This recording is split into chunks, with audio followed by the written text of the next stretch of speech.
Thank you. Good morning, everybody. And it's really an honor for me just to have the responsibility of introducing our speakers today, all of whom have taught us so much about the history of our home city, New Orleans. And so I'm looking forward to recounting for you all today a little bit about each of them, starting with Dr. Daniel Usner, Vanderbilt University. Dr. Usner is the author of several books and scholarly articles on American Indians in the lower Mississippi Valley. He has made this topic his life's work. He also has a great appreciation of our home, New Orleans, and has made a number of important contributions to the commemoration of the Tricentennial. In addition to speaking here today, he serves on the advisory committee for Tripod, New Orleans at 300, which is a wonderful collaborative radio project of WWNO, the Historic New Orleans Collection, and UNO's Midlo Center. Dr. Usner's latest essay, Native Americans in French Colonial New Orleans, appears in the companion catalog of our Tricentennial exhibition, New Orleans, the Founding Era. Currently, he is working on his next book, tentatively titled American Indians in New Orleans, the First 200 Years. He holds a bachelor's degree from the Johns Hopkins University and a master's and PhD in history from Duke University. Please join me in welcoming Dr. Daniel Esther.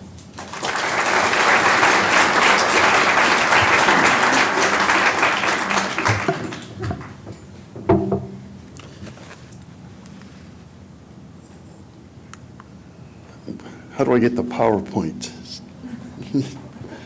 Well, thank you, Daniel. Thank you, Priscilla Lawrence, Sybil Morial, Emily Clark, and all of the committee for making this marvelous event possible. It's an honor to be on a program with so many talented people, most of whom are much younger than I am, who are so committed, so deeply committed to the history and expanding the knowledge of this place that like Cokie Roberts, I also call home because it is where I was born and raised and spend as much time as I can here. It's also an honor to be presenting today on the homeland of the Colapisa people, the Chitimacha people, the Homa, the Bayagula, and other native peoples whose homeland this remains. This is what usually happens to someone who's presenting on Native Americans. You get to start at the beginning, early in the morning. They are the first inhabitants, and then they're expected to kind of go away, to get out of the way for the rest. Well, I'm not getting out of the way, at least for a few more years, and I know for sure that the Native American people in this region are here for forever.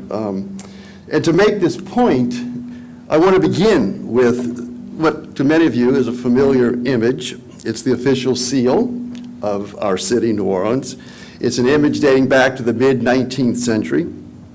And standing prominently, notice, on both sides are figures of a Native American woman and a Native American man. And of course, there's the alligator beneath the symbol, the shield. And although the meaning of many elements of this image remains obscure, those Native American figures, along with the iconic Louisiana reptile, of course, clearly represent what was and still is a commonly held notion. American Indians were supposed to stand as witnesses to the dawn of a new age. So the creation of this city kind of marks their inevitable passing. Yes, city streets here in New Orleans have names like Natchez, Chickasaw, Choctaw. I could go on. And of course, we have the ever-present bayou, which is borrowed from the Choctaw word bayuk, representing American Indians in street names and official seals, however, while ignoring their actual participation in history, especially urban history, is a deeply rooted paradox in American culture, where there is a stubborn insistence that they relinquished possession of land and sovereignty a long time ago.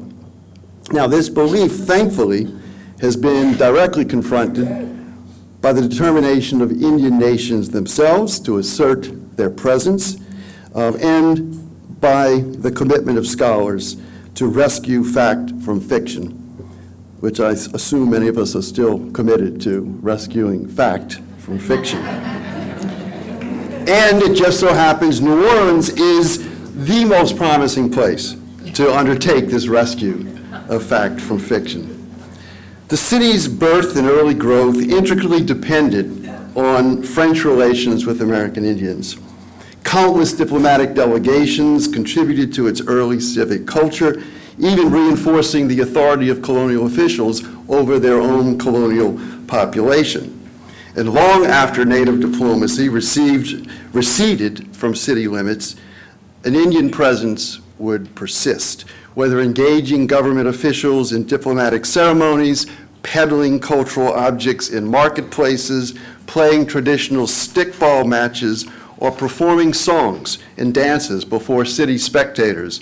American Indians in New Orleans have managed to keep this place as a crucial part of their homeland.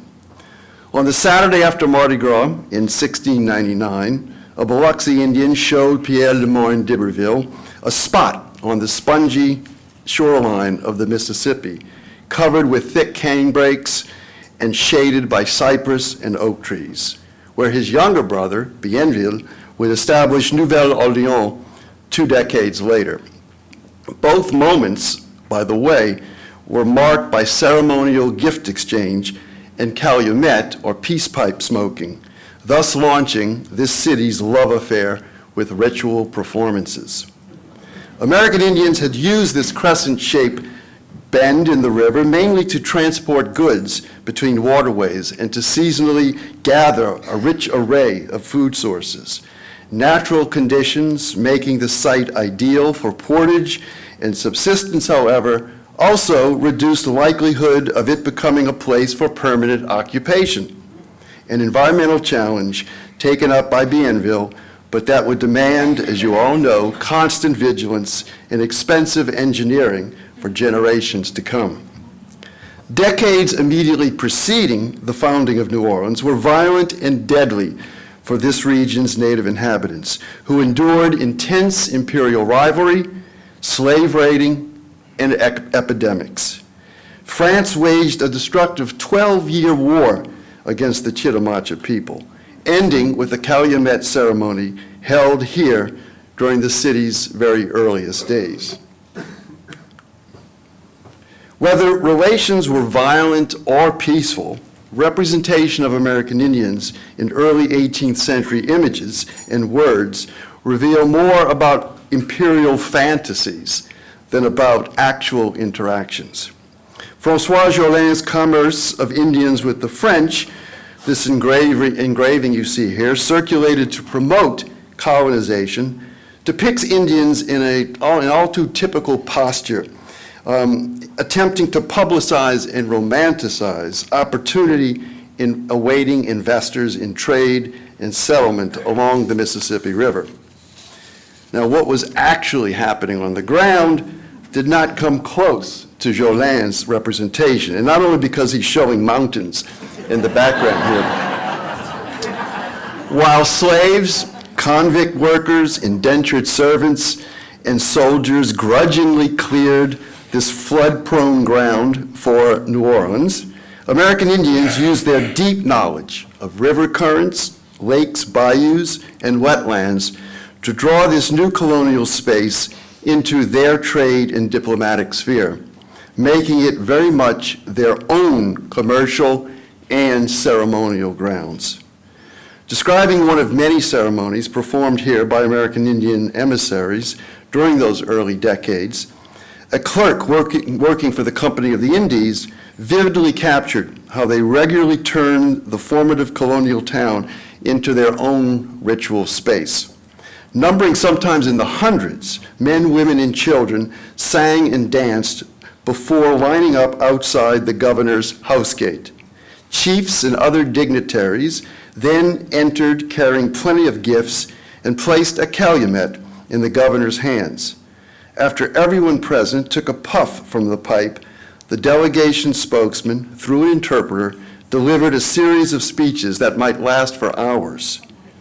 Since the great son of the French sent you here to govern the country, and he has found in you much valor and the necessary qualities to make you obey, the lead orator would likely say, we come here with my nation to present to you our fealty and assure you that when you need our small services, we will always be ready to follow your orders.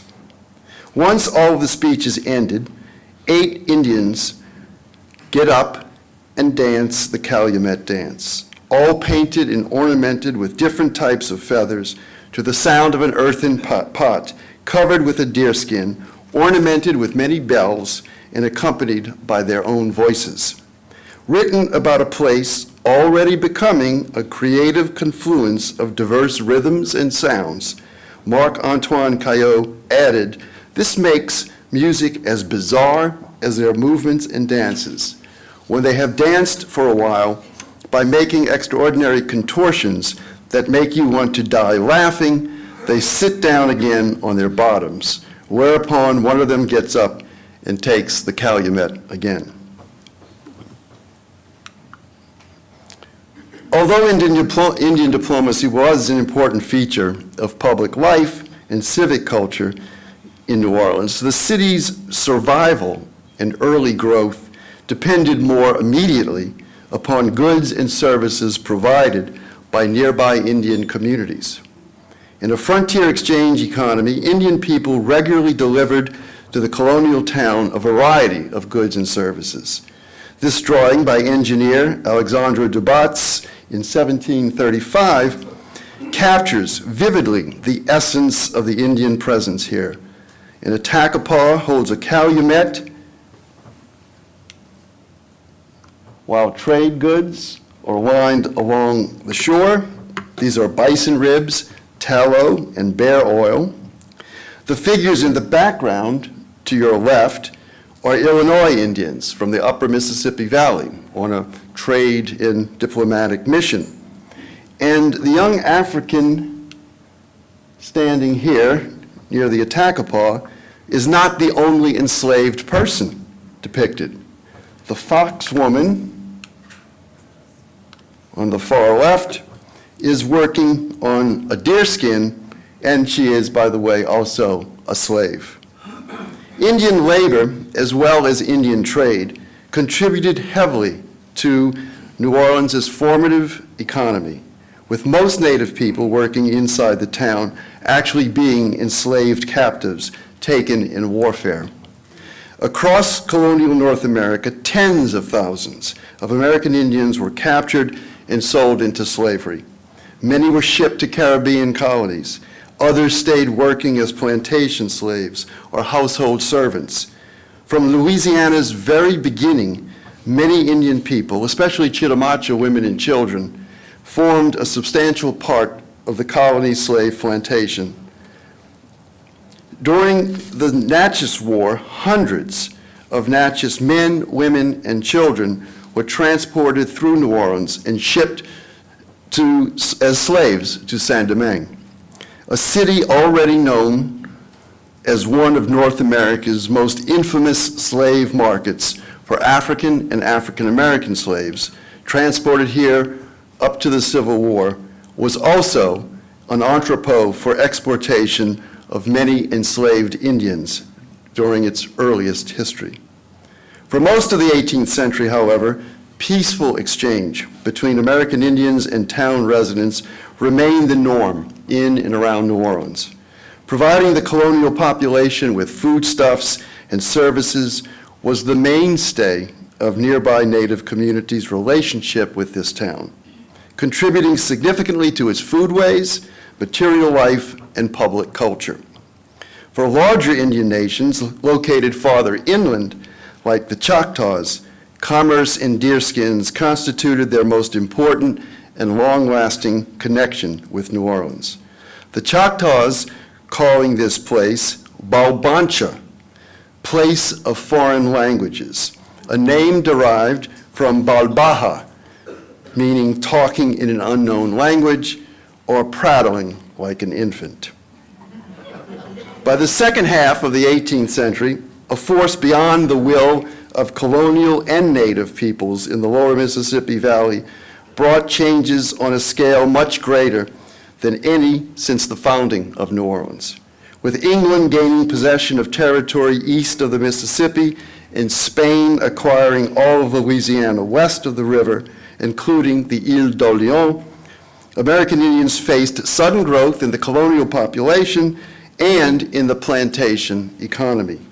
This transformation put their diplomatic mettle and cultural resilience to a test like never before, but also provided them a short-lived chance to play one empire off against the other, to the chagrin of colonial officials demanding their exclusive loyalty to one or the other. As Chief Latanish of the Tunicas told a British official up at Manchac, "We are free men. We want to be friends with all the white people near us." "Are we not free," he asked, "to go to which side of the river we please?"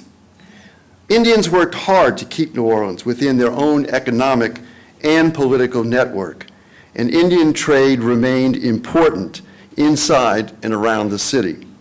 Some of New Orleans' most elaborate Indian ceremonies occurred during the months immediately following General Alejandro O'Reilly's suppression of an anti-Spanish conspiracy among colonists, also known as the New Orleans Revolt. By century's end, most Indian delegations visiting New Orleans on a routine basis came from communities called by the French Petite Nation: Homas, Chitimaches, Tunicas, Biloxis, Pascagoulas, Appalachians, and Alabamans, native groups drastically depopulated by smallpox and other epidemic diseases, but still inhabiting banks of the lower Mississippi and its distributaries. Meanwhile, some Choctaw people began forming new communities along the north shore of Lake Pontchartrain, as well as along the Mississippi Gulf Coast. This migration by Choctaws closer to New Orleans guaranteed persistence of an Indian presence in the city. This map shows the proximity of these groups, and this is in the decade of the 1770s. By the end of that century, the 18th century, most Indian delegations visiting New Orleans on a routine, after the Louisiana Purchase, Homas and other Petite Nations in the orbit of New Orleans confronted severe pressure to sell their land to encroaching white planters and to relocate away from the Mississippi's banks. Displacement and loss of territory now quickened evaporation of these small nations' value to New Orleans, following nearly a century of influence on the city's security and economy. The Purchase Treaty with France had obliged the United States to honor Indian rights in Louisiana, but without making their own treaties directly with the federal government, the Homas, Chitimaches, and Tunicas fell into a legal limbo. While these small nations were fast losing diplomatic weight here, though, the Choctaw Nation held on to its formal relationship just a bit longer through participation by some 60 Choctaw soldiers in the Battle of New Orleans. Their marksmanship at the edge of a cypress swamp was instrumental to the outcome. And though this military operation marked the end of the Choctaw Nation's long-lasting political presence in the Crescent City, by no means did Choctaw people abandon their intricately dynamic relationship with it. Widening distance and diminishing influence did not by any means end a significant American Indian presence on New Orleans' urban landscape. After a century of practicing prominent diplomacy in its civic life, Indian people put other forms of performance to public use. Stickball games played by Indians, for example, arose as a source of entertainment for non-Indian residents, as well as a means of cultural self-representation by Indian participants. This game, called Ishtaboli by the Choctaws and Raquette by the French had for ages encompassed a ceremonial complex known for settling conflicts and avoiding wars. It also involved ritual conjuring, gambling, singing, and dancing. By the dawn of the 19th century, this version of lacrosse became a game played by a growing number of white and black New Orleanians, and it remained the Crescent City's most popular spectator sport until baseball and football moved in. Like playing stickball, marketing of select wares persisted as a resourceful means to display Indian identity and culture in New Orleans, and to put this now rapidly growing city to their own economic use. Informal diplomacy, you might say, replaced formal diplomacy. Certain places in the back of town, especially along Bayou St. John and the road leading from it, became campgrounds for Indians seasonally visiting this city. Particular features of New Orleans' physical environs, not surprisingly, played a notable role in encouraging open exchange between city residents and Indian visitors. When a place was built on the Bayou Road to serve as a market, as recalled by Father Adrian Rouquette, the Indians took possession of it as a lodging place, and their claim to do so was not disputed.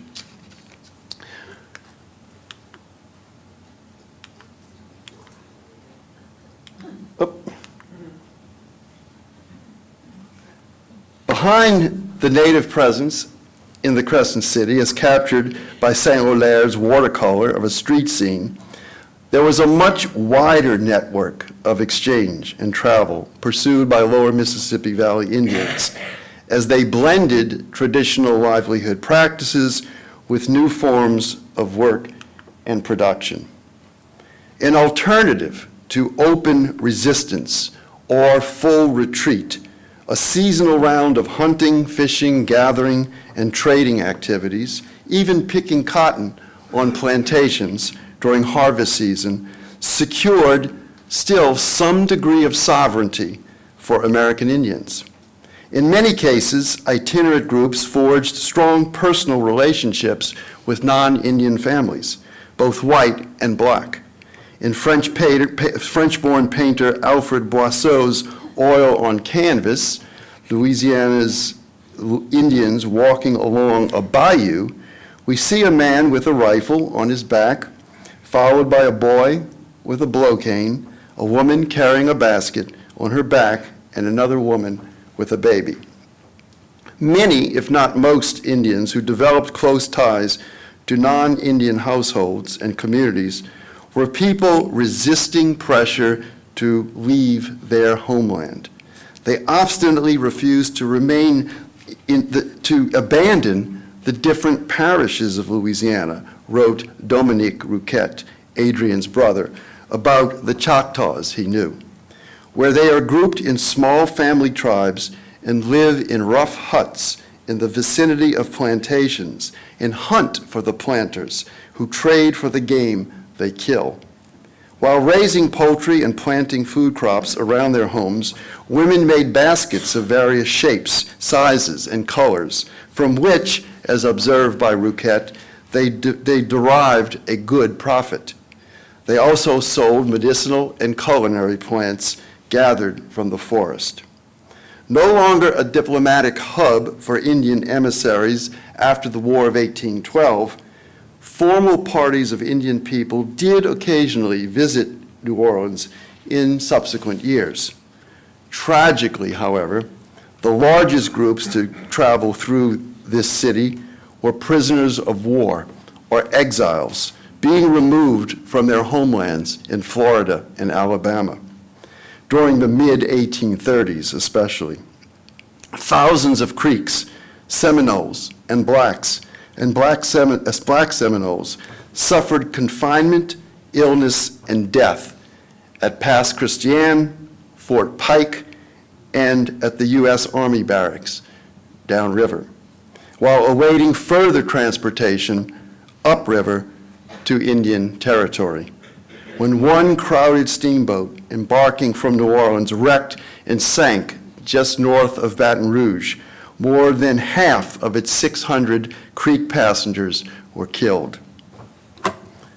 Now, American Indians living in South Louisiana were spared that trauma of removal, and consequently were able to continue improving their relationship with New Orleans. After the Civil War, Choctaw women regularly selling filet powder and dried laurel leaves, scrub brushes made of palmetto roots, and baskets woven from river cane or palmetto in New Orleans, fast became an attraction for Crescent City visitors. From their homes on Lake Pontchartrain's North Shore, many clustering around chapels established by Father Rouquette, Choctaw families regularly crossed Okwata, or large water, to reach their urban customers, residents and tourists alike. Here in Francois Bernard's Choctaw village near Tchefuncte, we witness a relaxed mix of preparations underway for household use and market sales. From this and other communities across the lake, including families along Pearl River and Mississippi's Gulf Coast, Choctaw people regularly traveled to peddle their culturally distinctive wares in openings between meat, fish, fruit, vegetable, and bazaar stalls in the French market. Occupying this liminal, I would say even vulnerable space, while becoming a major tourist site by the 1884 Cotton Centennial Exposition, these native vendors were indeed subjected to patronizing, even pejorative observations. Nevertheless, selling baskets and plants to curious onlookers constituted a meaningful form of identity as well as a helpful source of income. Prominent artists working for publications like Harper's Weekly, Putnam's Monthly, and Frank Leslie's Illustrated Newspaper drew some of the most detailed pictures of these Indians in the market. Here we see Alfred Woe to your left, and this is from Harper's Weekly, and Leon Fremeau's illustration of Choctaw women.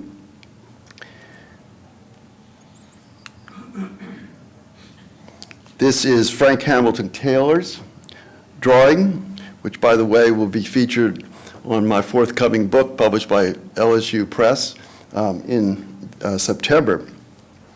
And we even have a couple of photographs. These are from the Historic New Orleans collection, of course, from the 1890s.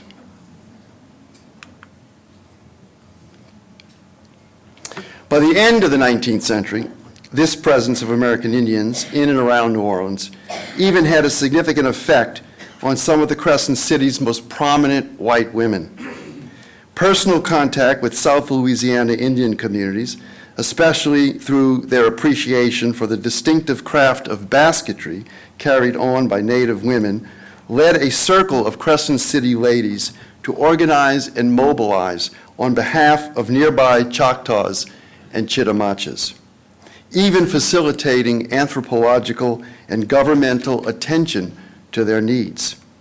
As a collector and promoter of baskets woven by Choctaw women, Daily Picayune owner and writer Eliza Nicholson was instrumental in circulating knowledge and encouraging purchase of their work as a wider arts and crafts market was taking off in the United States and elsewhere. Among other female artists and writers combining philanthropic, aesthetic, and ethnographic interest in New Orleans area Indians were painter Cora Bremer, journalist Martha Field, and short story writer-author Ruth McGenery Stewart. Mary McElhaney Bradford and Sarah Avery McElhaney, daughters of the Tabasco Pepper Company's founder, helped the Chitimaches save their land and acquire federal recognition. Josephine Ellis, widow of U.S. Congressman E. John Ellis and friend of North Shore Choctaws, presided over the New Orleans chapter of the Women's National Indian Association until her death in 1912. Meanwhile, African Americans in New Orleans were organizing what would become known as Mardi Gras Indian tribes, appropriating the popular image of dangerous yet free-spirited Plains Indian warriors as displayed in Wild West shows, carnival costuming, and other forms of entertainment. They seemed to be disguising their own defiance and prowess in Jim Crow New Orleans behind an acceptable mask of wild Indian behavior. A deep memory of fugitive slaves seeking freedom among Indian nations since colonial times also influenced this blending of African American ceremony with Native resistance. Mimicry of Indian people took many different forms at the dawn of the 20th century. New Orleans Democrats forming the Choctaw Club, and one seasonal opening at City Park even featuring an Indian water carnival. But perhaps the most respectful form of homage paid to local Indian people was the sport of racquet, still being played then by black and white New Orleanians. Traveling teams of Choctaw stickball players also occasionally competed in the Crescent City. A group called Chief Phillips Band, for example, played a weekend of Indian ball at New Orleans' Athletic Park in 1897, even performing war dances after each match for an admission price of 2 bits. And these are photographs by Mark Harrington, an anthropologist, of Mississippi Choctaw ball players. While U.S. citizens found amusement in watching, even playing, an ancient Indian sport, their government still pursued policies threatening Indian societies with destruction. For the New Orleans area, this resulted in a precipitous decline in the number of American Indians whose presence in the city had endured for so long against so many odds. In 1902 to 03, some 300 Choctaws left their homes in Mississippi and Louisiana under pressure to join their brethren in Oklahoma, leaving fewer than 100 inside this state and virtually removing them from New Orleans' life and memory. As captured in this painting by Alphonse Gamadas around 1900, Native Americans seemed to fade into the regional landscape as vanishing or ghostly remnants of a greater but past people. Since then, however, a confluence of new circumstances, most notably persistence and growth among Houma Indians in the parishes adjacent to Orleans Parish, has revived the presence of Native people in the Crescent City. Metropolitan sprawl and Houma movement into the city began to raise the number of American Indians residing in the greater New Orleans area by World War II, for sure.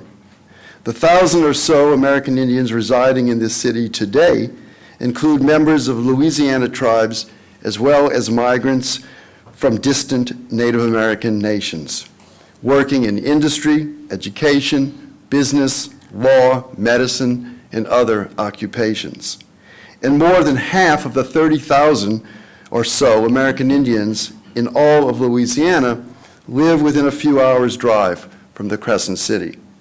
Also, the Native American Village, featured every year at the New Orleans Jazz and Heritage Festival, has become one prominent form of restoring a Native presence in this city's public culture. Moreover, some specific challenges facing nearby Indian communities today have put our region under the spotlight of major policy battles. Along with the damaging effects of a delayed recognition by the U.S. government, the Houmas and other Native people in South Louisiana now confront rapid deterioration of their coastal environment.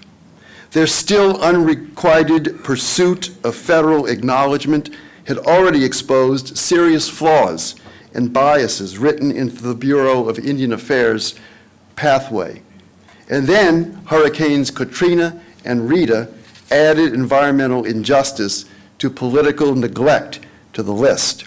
And tribal members who live within or near this city are assuming leadership roles in this latest struggle. The culmination of centuries of abuse and neglect, as T. Mayhart Dardar of the United Homeland Nation has written, the avarice of empire eventually made its way into our isolated bayou homeland. As we now head into New Orleans' 4th century, the unfolding story of American Indians in and around this city continues to reveal plenty about how they have kept New Orleans in their homeland. With those Calumet ceremonies at the dawn of the 18th century, Lower Mississippi Valley Indians began decades-long alliance and commerce with the French Atlantic world. And toward the end of that century, they negotiated skillfully with shifting and competing colonial governments. While quite suddenly losing land and leverage after the Louisiana Purchase, Native inhabitants innovatively transformed the Crescent City from a stage for political engagement into a marketplace for cultural expression as well as for economic exchange. Following the Civil War, American Indians from scattered communities across South Louisiana forged valuable public and personal relations with New Orleans residents that aided them in ongoing struggles over sovereignty and territory. And now, through campaigns for federal recognition and environmental protection, they are challenging powerful authorities and interests to take action that can save cultures and ecologies essential for all of us. Thank you.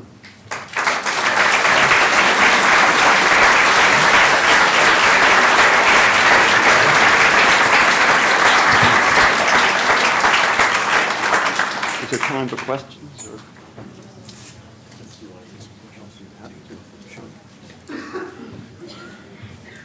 I think we have a minute or two for 1 or 2 questions, if anybody would like to ask.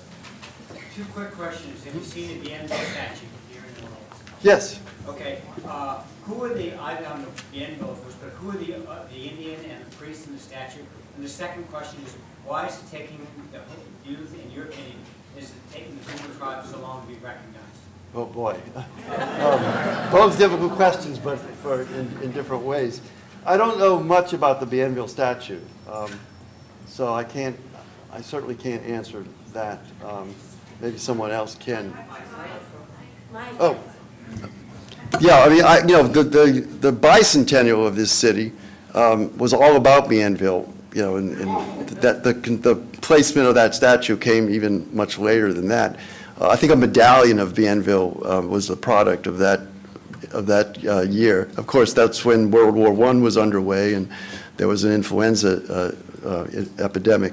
Now, as far as the Homa recognition struggle, I mean, that is an issue, as I just briefly pointed out, flaws and biases built into these pages of requirements that groups like the Homas must fulfill in order to demonstrate to the Office of Indian Affairs, the Bureau of Indian Affairs, that they are worthy of federal recognition. This process has been going on so long for the Homas that it's put stresses and strains on the community, this extensive, somewhat scattered community. So I have to say that sort of internal struggles within the community, have perhaps also contributed to some of the delay. But the Homas that I know are committed to this process, and I'm hopefully that they will prevail. Yes. In an interview in the Offbeat last month, Marty Bryan Indian Chief Montague Grove said that when he was growing up in the earlier part of the 1900s, his family denied their Indian heritage. It was better to be African American in the early part of the 19th century in New Orleans than to be Indian.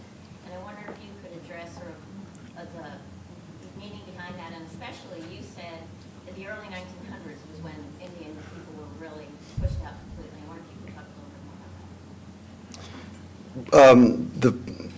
that. the displacement of American Indians from the banks of the Mississippi River, above New Orleans, was all about, the growth of the plantation, especially sugar plantation system. Individuals or entire groups were sort of in a piecemeal way selling their lands and then moving into the backwaters, so to speak. I mean, the Chitimaches lived both, along the Mississippi River and along Bayou Teche, but they would concentrate along Bayou Teche as an example. As far as it being better for African Americans to identify themselves as African American rather than American Indian, I mean, that's a difficult issue. It depends upon the time.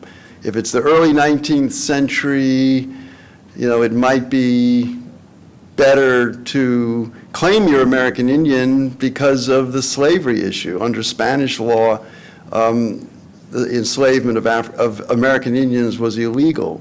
So many slaves tried to win their freedom, by identifying themselves as having at least an Indian ancestor. So there would be that strategic reason to assert Indian identity. But I'm sure there are times later when images of Indians, stereotypes of Indians would be so, discouraging that one would identify as something other. But of course, this long history of interaction has produced, this diverse population of people with mixed ancestry, which of course New Orleans and South Louisiana take pride in, and that's what distinguishes it from other regions. Because this interaction, even intimate interaction, I have to say, is not unique to this part of North America. I mean, there are places in southern New England, for example, that resemble this kind of history.